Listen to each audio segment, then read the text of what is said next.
Friends, आज हम लोग डिस्कस करने वाले हैं income tax law and account के पहले चैप्टर के एमसीक्यू। तो चलिए चलते हैं देर ना करते हुए। Audio Jungle.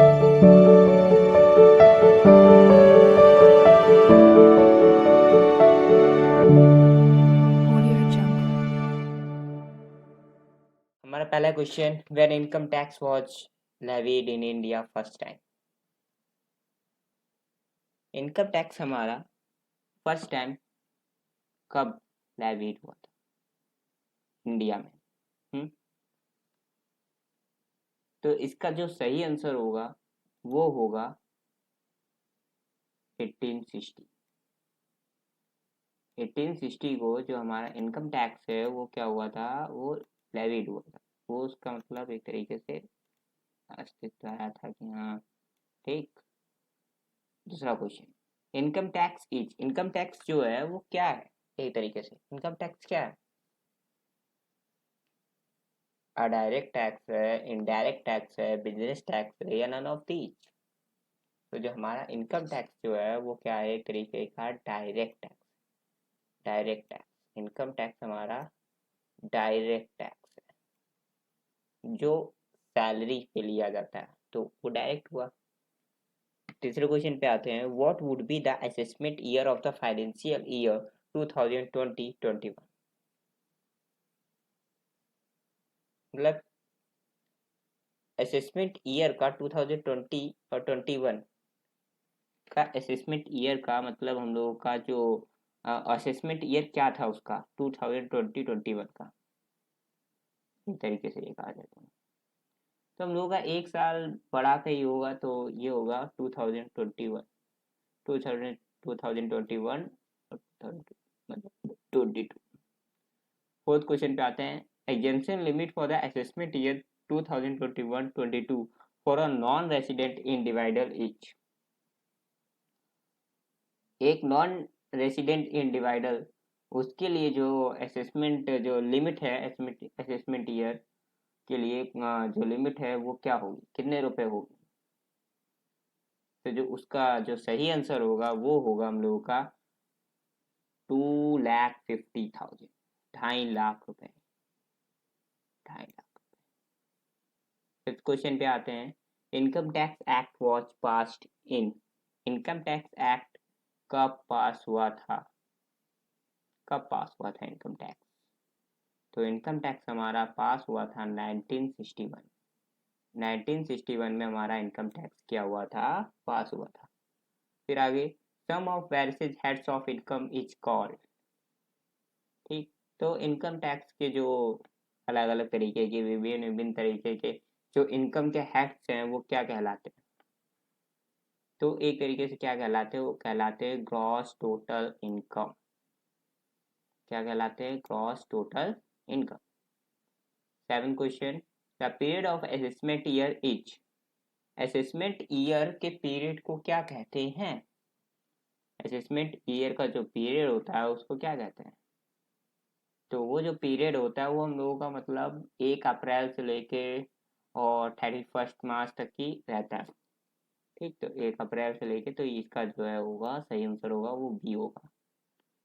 ठीक, अगले क्वेश्चन पे 8 number, how many heads of income are there to compute gross total income of an assessee. Gross total income को एसेस करने के लिए कितने हेड्स ऑफ इनकम होते हैं? कितने हेड ऑफ इनकम होते हैं? हेड्स ऑफ इनकम, तो हम लोगों के जो हेड्स ऑफ इनकम होते हैं ग्रॉस टोटल इनकम को एसेस करने के लिए वो होते हैं 5। हाई नेक्स्ट क्वेश्चन पे 9 question, exemption limit for the assessment year 2021-22 for a woman resident in India and who is of the age of 60 years or more but less than 80 years each। ठीक, एक मतलब ऐसी एक तरीके से व्यक्ति जो औरत हैं उनके लिए मतलब कि जो असेसमेंट ईयर 2021, ठीक, तो एग्जेम्पशन लिमिट उनके लिए क्या होगी? क्या होगी उनके लिए? तो उनके लिए जो एग्जेम्पशन लिमिट होएगी वो होएगी 3 लाख रुपीज। ठीक, और उनकी जो एज है वो क्या है कि वो 60 ईयर्स से मतलब कम भी नहीं होना चाहिए, और मतलब 80, मतलब 60 ईयर्स से मतलब ज़्यादा होनी चाहिए, और 80 ईयर्स से जो है वो कम होनी चाहिए। तो ये बात है, तो ये हो जाएगा उनके लिए जो लिमिट है वो क्या है, 3 लाख रुपीज। आगे आगे हम लोगों का कि एंड डिवाइडल इज लेबल टू पे surcharge for the assessment year 2021-22। ठीक, तो मतलब ऐसा व्यक्ति, एक ऐसा व्यक्ति अ, कौन है जो, मतलब कौन ऐसा व्यक्ति है जो लीबल होगा, क्या, कि इनकम टैक्स मतलब पे करने के लिए, एक तरीके से मान लो।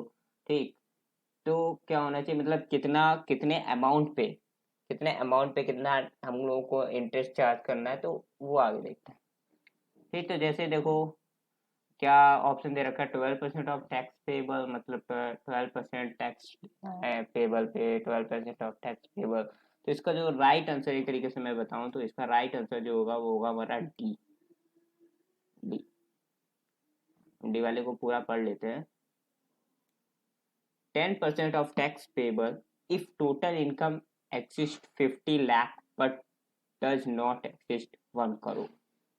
ठीक, अगर हम किसी व्यक्ति की इनकम जो है वो 50 लाख है, तो उसको क्या करना पड़ेगा, उसको 10% टैक्स पे करना पड़ेगा। ठीक, उसकी जो आ, मतलब जो उसका इनकम जो है वो 1 करोड़ नहीं होनी चाहिए, ये भी कहा गया। फिर अगली बात कही गई है, 15% of tax payable if total income exist 1 crore. अगर इनकम जो है वो 1 करोड़ है, तो 15% मतलब हम लोग को पे करना पड़ेगा। ठीक, 50% तो उसमें टैक्स लगेगा। फिर उसके बाद में अगर इनकम 2 करोड़ है, 2 करोड़, तो उसमें इनकम लगेगा, इंटरेस्ट लगेगा 25%।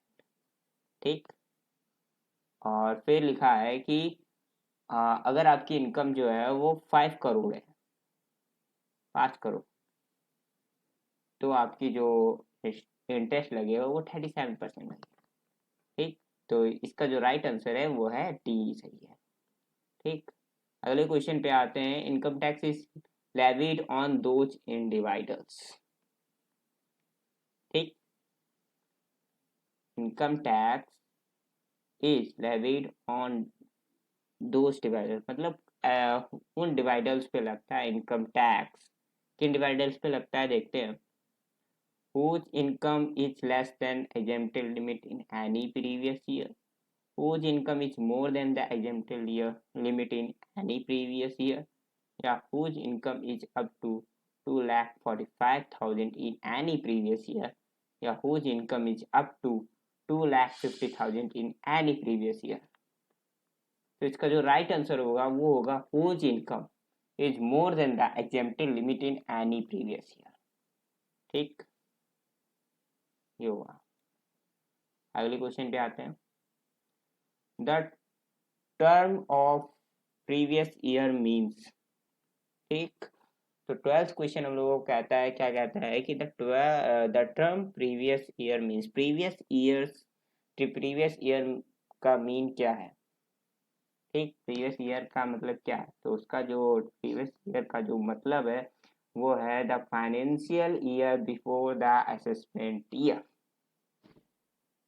हाँ, समझिए, the financial year before the assessment year, मतलब असेसमेंट ईयर के पहले जो ईयर आता है उसको बोलते हैं फाइनेंशियल ईयर। ठीक, तो उसी को कहते हैं प्रीवियस ईयर, मीन वही होता है प्रीवियस ईयर। ठीक, तो हम लोग का जो आंसर होगा वो होगा डी, डी। ठीक, अगले क्वेश्चन पे आते हैं। Answer number 13, question number 13।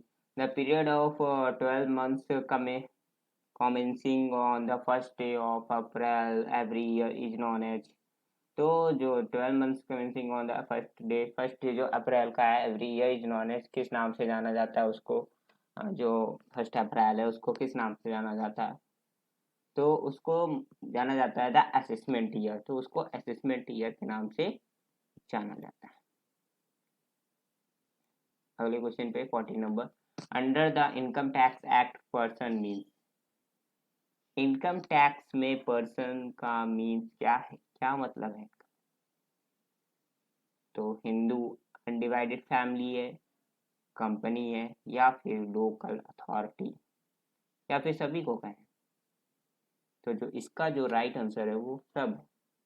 Hindu undivided family भी कहते हैं, कंपनी भी कहते हैं, लोकल अथॉरिटी भी कहते हैं, ऑल ऑफ दीज कहते हैं सब। 50 number, income tax is computed on.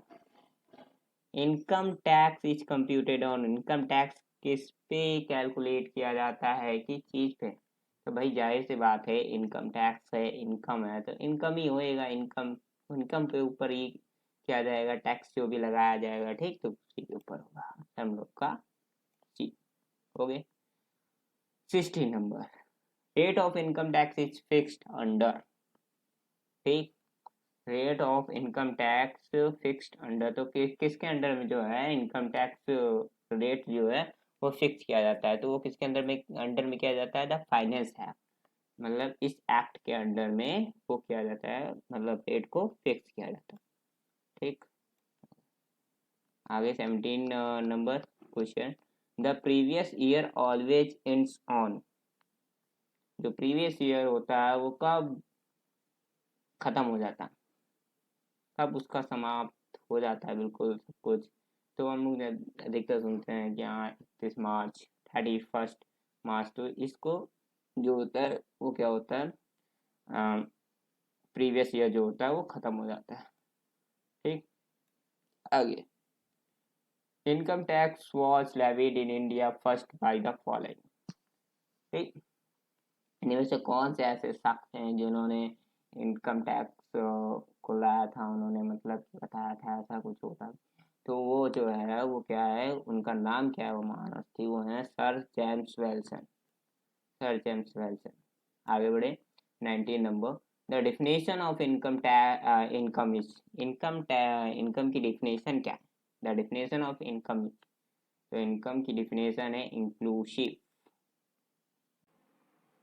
20 number question, a super senior citizen shall be that individual for purpose of income tax whose age is more than the following। तो super senior citizen की जो as है income tax के purpose से क्या होनी चाहिए? तो उसकी जो एज है वो होनी चाहिए 80 ईयर्स। उसकी जो एज है वो क्या होनी चाहिए? 80 ईयर्स। आगे, the present income tax act is known as. तो जो प्रेजेंट इनकम टैक्स एक्ट है वो किस नाम से जाना जाता है? ठीक, तो वो जाना जाता है इनकम टैक्स एक्ट 1961। आगे, income tax department works under, income tax department किसके अंडर में काम करता है?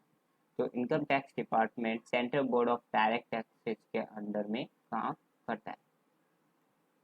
तो, तो इसका जो राइट आंसर होगा वो होगा सिर्फ सी। तो इनकम टैक्स जो है वो central board of direct taxes के काम करता है। ठीक, 23, exemption limit for the assessment year 2021-22 for a super senior citizen resident of India is, super senior citizen जो है वो रेसिडेंट है किसका? इंडिया का। तो उसकी जो लिमिट है वो असेसमेंट ईयर के हिसाब से क्या होनी चाहिए, के लिए क्या होनी चाहिए असेसमेंट ईयर के लिए? तो जो उसकी लिमिट है वो होनी चाहिए 5 लाख रुपीज। ठीक, तो इसी के साथ आपके 23 क्वेश्चन जो है वो कंप्लीट होते हैं। ठीक, तो अगली वीडियो पाने के लिए आप चैनल को सब्सक्राइब कर लीजिए, क्योंकि जैसे मैं वीडियो अपलोड करूँगा सीधे पहुँचेगी आपके पास।